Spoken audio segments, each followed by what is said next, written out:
exactly, leaders. And that's, you hit it on the head, Jojo. When you think about what Nipsey did, man, is he his music made you feel something. His music made you part of something, because what he was talking about, you felt. You like, damn, yeah, I've been in that situation. I felt that way.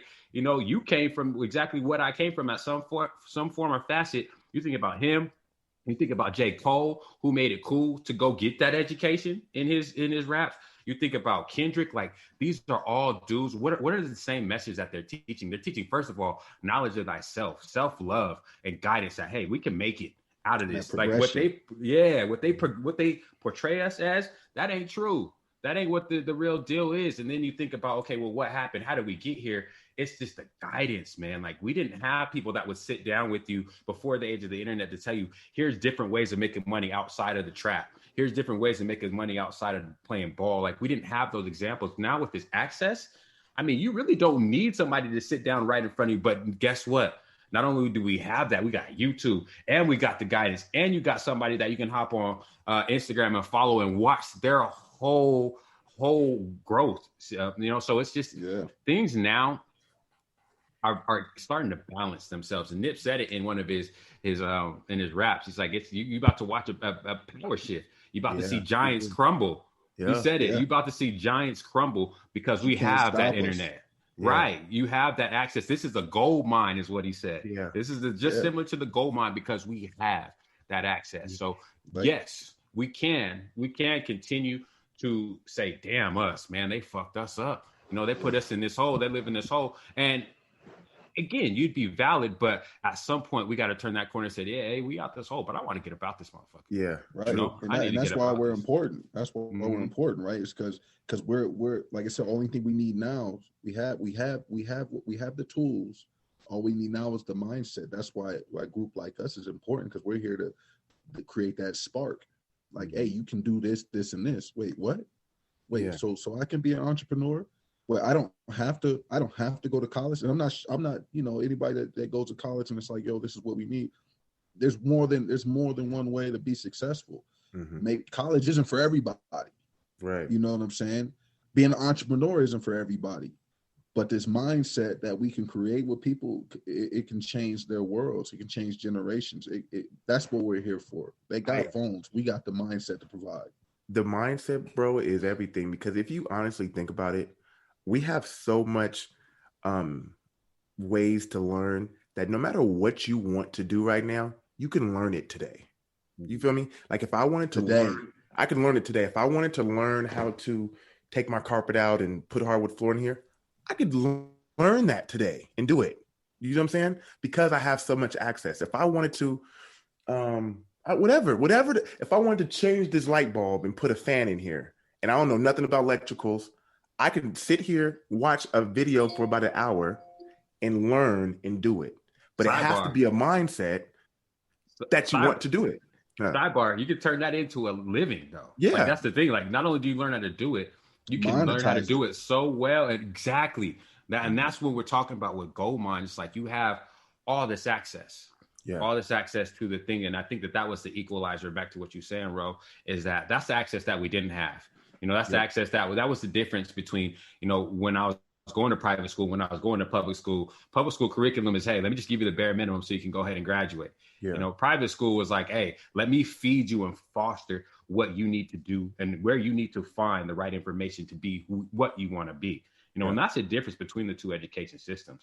There's one that's just going to get you the bare minimum to say that they did that and check that box and say, all right, onto the world where we know that you think that you ain't going to be shit. Let's see what happens.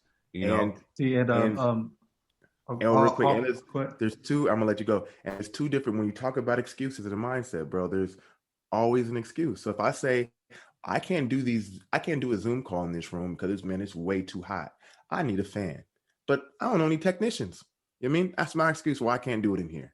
Rather than learning, putting a fan in here myself. You know what I'm saying? Like you can always find an excuse not to do something or not to be comfortable where you're at, when you can literally have a mindset shift and find a way to make it work with so much access. You know what I'm saying? Yeah. See, so what y'all saying is exactly right.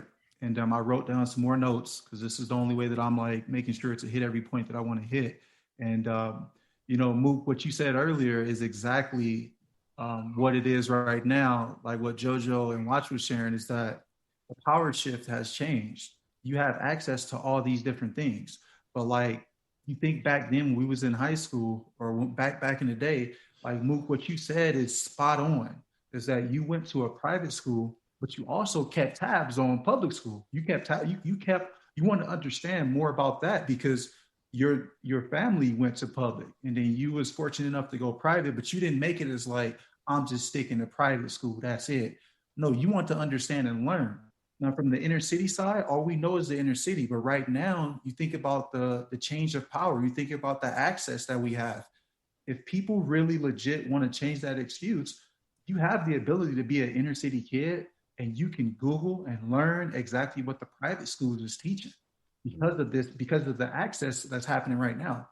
So thinking about what Nipsey Hussle was saying, Joe, like if this story is really fully 100% true, Nipsey bought, like where he put his marathon store at is the same shopping area that was kicking him out when he was younger. They made sure to always remove him.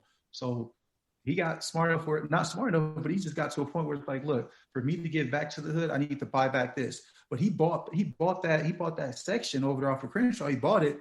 He didn't even like kick out the people that was kicking him out. He showed respect where it's like, look, at the end of the day, like y'all are landmarks. Whether we had our bad experience when I was younger, you know, the things I was doing, you didn't see that was nice. You didn't see it was a good viewpoint to bring business. So I'm going to buy it, but I'm not going to kick you out. I'm going to definitely learn from you. So to hear Nip did something like that, that showed us and gave us, man, that motivation where it's like, man, we can buy back our hood. And then all of a sudden, when you start listening to these songs, you start understanding these songs. Like, I mean, I know that I was super late and I mentioned to y'all, but as y'all, my brothers and my kings, you know, y'all definitely showed me like, Rojo, you need to listen to it better. Like that Jay-Z song still like dawned on me, like the O.J. Simpson song. Like if you haven't listened to that song, you need to go listen and really listen. Don't just sing it or laugh about it or feel like it's like, yeah, whatever. No, you need to really listen because Jay-Z is spitting some stuff that's like telling exactly what Nip followed. And then Nip made sure, like Nipsey also made sure to give back to show that it's possible, but he didn't just do it just that way. Like, I don't know if y'all know, like Nipsey Hussle got a couple of STEM programs, STEM schools that's in Los Angeles, California. Yep, for the inner city to teach us about it's possible to be good at science, be good at technology, be an engineer, understand math. Like those are little nuggets that he put into the hood that shows that, like he put it into the hood. Sorry, son going crazy. No, but he put it in the hood to show that it's possible and you can learn and understand this where you're in the inner city, but you're learning private school material. Yeah. And now it's like really big because everybody got a Here's a wild phone. part though. Here's a wild part though. So my bad. I just had to throw this in there because when I was young, and me, like Mook said it best, like I grew up in Utah as well. It's like you struggle with your identity, too black for the white folks and too white for the black folks. We had STEM programs in my school, and my mom forced us in it. Me and my younger brother, and I thought that shit was so lame. Like I was like, oh nah, man, this ain't cool. I'm supposed to be doing this, and that. And I did it all through high school. It was engineering and computer, and it was all type of different things. And I was like, yo, this is like I can't let nobody know I'm in here. And I struggle with that. Like I struggle with my intellect. So it's like I think it's hard. What do you say to the people in the hood that's like might appreciate that more? Or somebody like me that's struggling with my identity or trying to be cool or trying to fit into this culture that I think, or this image that I think I'm supposed to be. Because that's where I struggled. Like I was in chess club, right? I did, for like a year, or I did the STEM stuff, or I did we had this thing called we were in this Norwegian camp, right? Me and my brother. And bro, crazy. We was doing all type of stuff that's like, right? My parents, I'm like, what y'all trying to do? Y'all trying to sabotage us? You know what I'm saying? You couldn't tell the homies about that. They couldn't tell nobody I was out sleeping in snow caves and snowshoeing and then cross country skiing. Like I couldn't tell people that, right? Like I wasn't leading. That wasn't my first. I'm not leading with that foot. It's like, nah, bro, I was in the streets. I was out here doing this, and that, man. I was down at the park crossing dudes over. But nah, man, like I think I don't know how that struggle, man. Like I didn't appreciate it as much as I should. And it's like I feel like people in any city might appreciate that more. But that was my struggle. Absolutely. And I don't know if you dealt with anything like that. I don't know if any of you guys dealt with stuff like that, but that was a struggle for me. While we on that topic, sorry, Mook, if you write your down real quick. But while we on that, I think JoJo, we didn't get to your upbringing. I think you have an extremely unique experience and background that I think you need to fill everybody else in on your parents and what their staple was here in Utah. Where you guys originally came from wasn't necessarily Utah, but it brought you here for this certain reason. I think you need to highlight and tell a little bit about yourself and your background and why you had those opportunities and moved to Utah. And quickly, JoJo, like what you told us before, and I know you're going to talk more about it. I have shared your story with some of my inner city people, like some of the people I know, and they just like, all right, like Utah might be different, and it's like, bro, like it's different. Yeah, it's different in like a positive way, because normally in the hoods you hear Utah different and like, oh, this BS, that's bullshit, like whatever. But when I share what you have shared with us and you about to share to our listeners, it blows people's mind. It makes people see things so differently. So I'm happy about to share it. Like I'm just letting you know, like I have shared your story with people. Nah, I appreciate that, man. But nah, man. So start from the beginning. My dad moved here from Southside Chicago. Got a scholarship, Utah State. Ended up staying. My mother graduated from Morgan State, HBCU in Maryland, and then moved out here to Utah to get her master's. Let's see, my mother, she worked for the public Black Affairs at the state, the Capitol. She did that for a long while. She was a president of the Utah branch, NAACP for a long time. My father was the director of the Marshall White Community Center. So for those of you listening, that's the only building in Utah named after a Black man, right? It was a community center. It was like the Black Mecca of Utah, man. If you're Black in Utah, you know about the Marshall White Center. That was where the kids went. That's where the families went. That was the safe haven for all Black people in the state, not just Ogden, not just Salt Lake. Like everybody converged to that place, man. If you're lying if you say you didn't hoop there at some point in your life, right, or play football or do something, right? Then my mother, Juneteenth in Utah. This is the 32nd year this year that she's hosted and directed the Juneteenth Black Heritage Festival.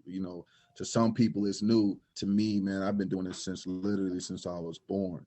You know what I'm saying? Like this has been in my family. Kwanzaa, we've been celebrating Kwanzaa since I was born. I'm like, y'all just getting hip, man. I've been, Kuji Kagulia. I've been doing it, man. Like, you know what I'm saying? This is nothing new. But I grew up.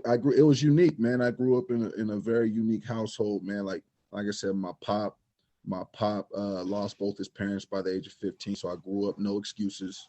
He didn't play that at all. You know what I'm saying? Like you couldn't even start to say, but dad. It's like, nah, bro, shut that down. You know what I'm saying? Figure out another angle.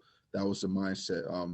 My family, we fostered kids growing up. We grew up. I didn't have a family portrait with just me until I was damn near 17. We always had other kids. So I always got to see both sides of the coin, right? I always got to see, all right, this is how it is for down in the hood, right? It's all relative, man. Everybody has one. And this is how it is with us. Our culture was important. That was a forefront of our education. My parents knew if you let the school, especially in Utah, if you let the schools educate your kids, your Black kids, it's a wrap. Facts. It's a wrap. Facts. You know what I'm saying? Like they're trying. You know what I'm saying? Like they knew that. So my education started at home. School was like daycare. But when I was home, that's when I'm really being educated, man. And I say that just because, like you said, that's important. You can't you can't, because that's another leg up for them. They'll try to break you down. They'll try to tell you, oh, your kid's bad behavior this and behavior that. They won't press on academics. So our education was huge in my family, knowing your culture. You know what I'm saying? Kids are doing book reports